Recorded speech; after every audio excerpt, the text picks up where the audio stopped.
Welcome to the deep dive. Today we're getting into something that affects a lot of people, maybe more than we realize, relational trauma. Yeah, and specifically, we're looking at those really tangled dynamics of codependency and trauma bonds that often sit right at the heart of it.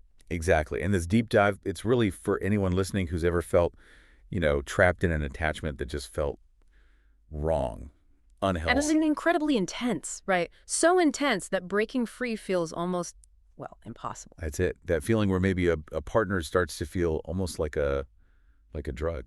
Absolutely. It's a powerful comparison, but it fits sometimes. Like And other parts of your life, things you used to enjoy, they just sort of fade into the background. yeah, unless that person is involved somehow, everything revolves around them. That intense focus, it can be a real signpost, can't it?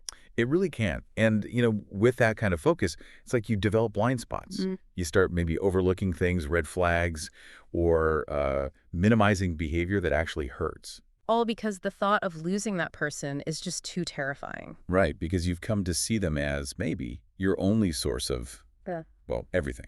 Happiness, safety, love. Your entire sense of well-being gets wrapped up in them. Totally. So if leaving feels unimaginable, or even just thinking about a temporary separation causes, like, real distress, Then this conversation is definitely for you. We're going to unpack why that happens. and there's often that dynamic, isn't there, where one person kind of takes on all the responsibility for the other's Sure. happiness. How definitely. Constantly trying to save them, fix their problems, manage their moods. And that can look like maybe adapting your whole life around their demands, like needing constant contact, texting all the time. Or changing your plans, your priorities, just to keep them happy or stable. And what's so insidious, really, and Oh. ultimately damaging, is how this pattern becomes the norm. It's like this unwritten script plays out. Yeah, where one person is always rescuing, always finding reasons for why boundaries get broken, Rationalizing things. constantly.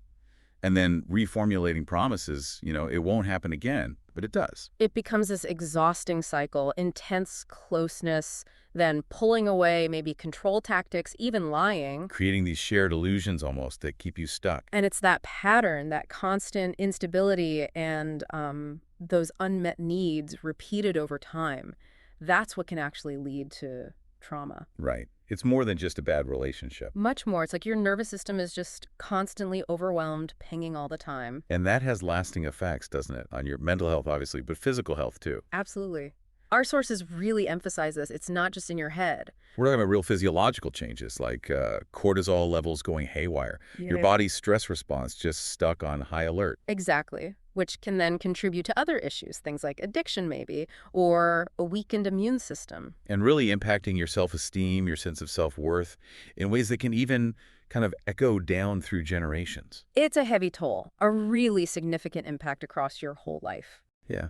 And healing from this kind of trauma, it has its own unique challenges, right? Because the source of the pain is tied up with connection itself. Precisely. Yeah. The very person or relationship that caused the hurt is tangled up with your deepest needs for attachment and safety. Which leads to this really tough spot. Hmm. Even when the relationship is over, the pain doesn't just vanish. Not at all.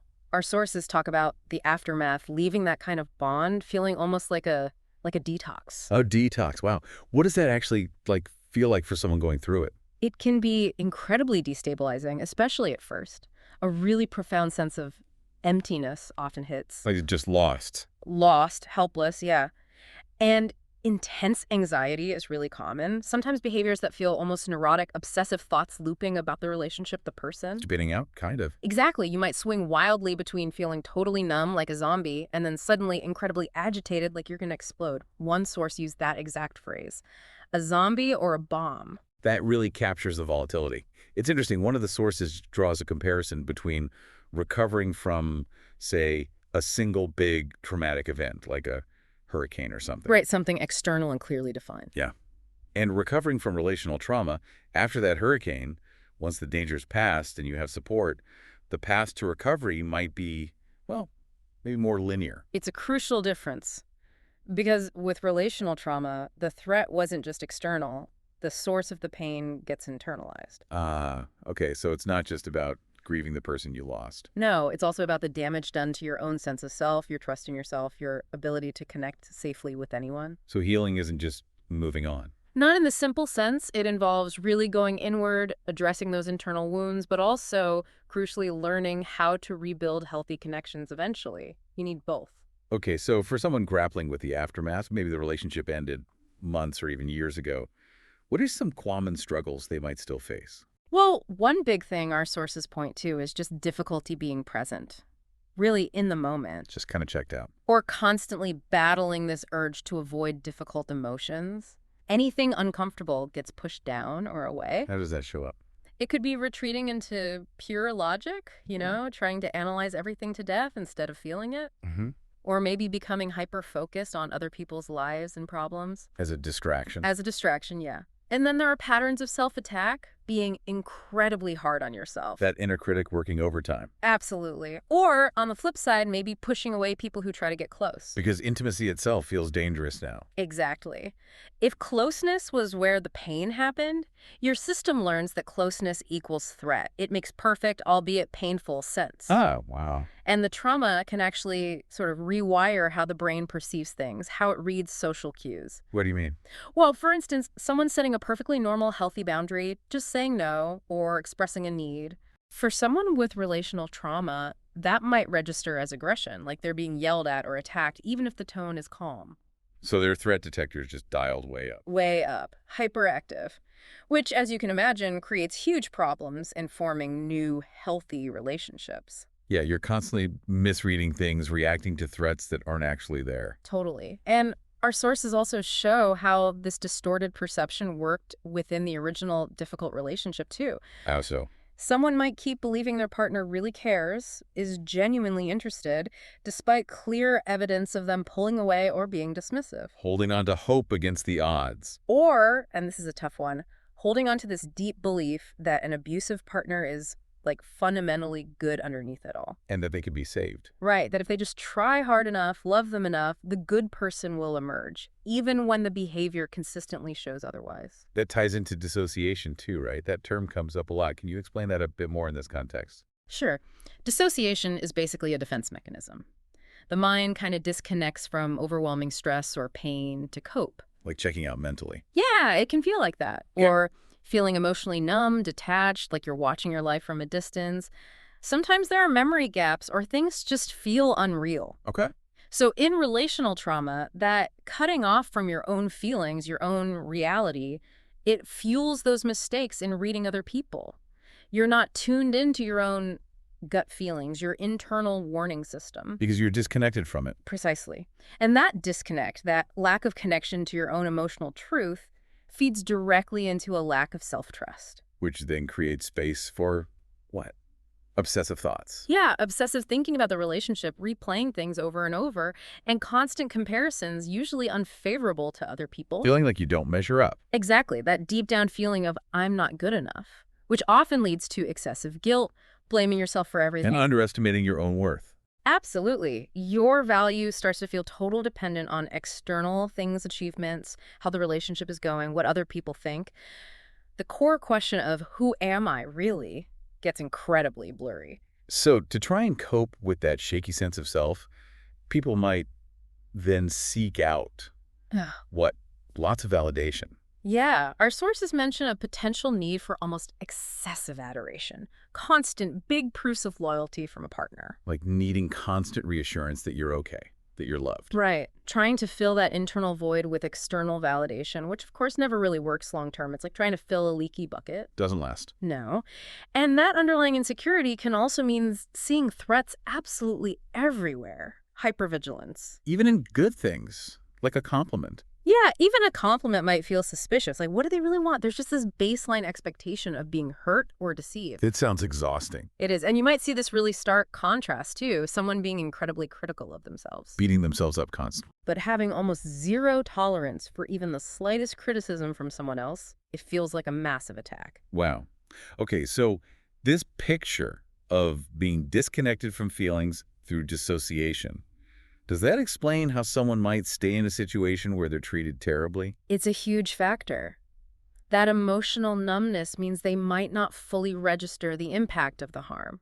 They endure things that seem unbearable from the outside because on some level they're cut off from the full extent of the pain. And that numbing, that distress underneath, that can lead to trying to cope in unhealthy ways. Definitely. Trying to regulate that intense underlying anxiety or pain through other means, maybe substances, maybe excessive shopping, gambling, eating issues. Things that can become addictive. Potentially, yes. They offer temporary relief or distraction, but ultimately they just create more distance from genuine feelings and healthier ways of coping. It's interesting. One source also mentioned the opposite extreme, not just trying to numb out, but like a total rejection of everything. Yes, that can happen too. A kind of renunciation.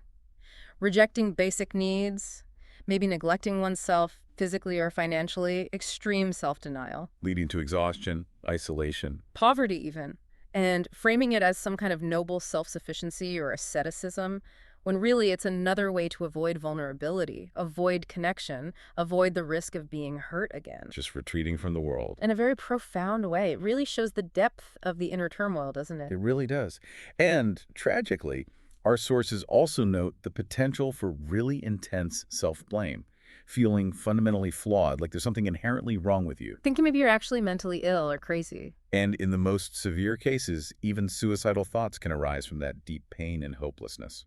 These are incredibly serious consequences. It highlights just how significantly relational trauma dysregulates the entire nervous system. And the dysregulation shows up in other ways too, right? Like problems focusing. Absolutely. Difficulty concentrating, memory problems are common. Your brain is just overloaded. And maybe intense emotions like anger. Huge feelings of rage and hatred can surface, yeah. Sometimes directed inward, sometimes outward. It's all part of that nervous system trying to cope with unbearable stress. Okay, wow. That is a lot to take in, but so important to understand these patterns. So if we were to try and summarize, relational trauma really comes down to these deeply unhealthy attachments. Yeah, where leaving feels psychologically impossible, even when things are clearly destructive. And these patterns of behavior, the saving, the rationalizing, the control, the instability, they get deeply etched in over time. And often at the root, there's this fundamental clash. Incompatible needs, maybe, or really poor communication. Different ideas about what the relationship even is or where it's going. Right. Creating the situation where, even though it hurts so much, breaking up just doesn't feel like an option. And then if separation does happen, that detox period we talked about. It can be brutal. That emptiness, helplessness, the anxiety, the obsessive thoughts. And remembering that healing isn't like getting over a single bad event. Exactly, because the source of the pain became internal. Healing requires working on that relationship with yourself, but also eventually learning to connect safely again. And those ongoing struggles being present, managing emotions, that harsh inner critic, pushing people away. They all point back to those internal wounds that need attention and compassion. Plus, the way the brain can misread cues, make faulty assumptions, dissociate. It all feeds into that lack of self-trust and keeps the cycle going, making it hard to see what healthy connection actually looks like. That constant need for external validation, the Mhm. hypervigilance, the unhealthy coping strategies. It's all just trying to manage overwhelming internal pain. Absolutely. And the end result is this profound dysregulation of the nervous system, affecting focus, memory, emotional stability, leading to feelings like intense rage or deep despair. So as we wrap up this deep dive, maybe a final thought for everyone listening. Yeah. Just take a moment, perhaps later today or this week, and gently consider how some of these dynamics, maybe even subtle versions of them, might show up in different relationships in your life. Not just romantic ones, you mean? Not at all. Mhm. Friendships, family ties, even work relationships sometimes. Just noticing these patterns, becoming aware. That can be the first really powerful step towards building healthier, more authentic connections all around. Exactly. Just something to reflect on.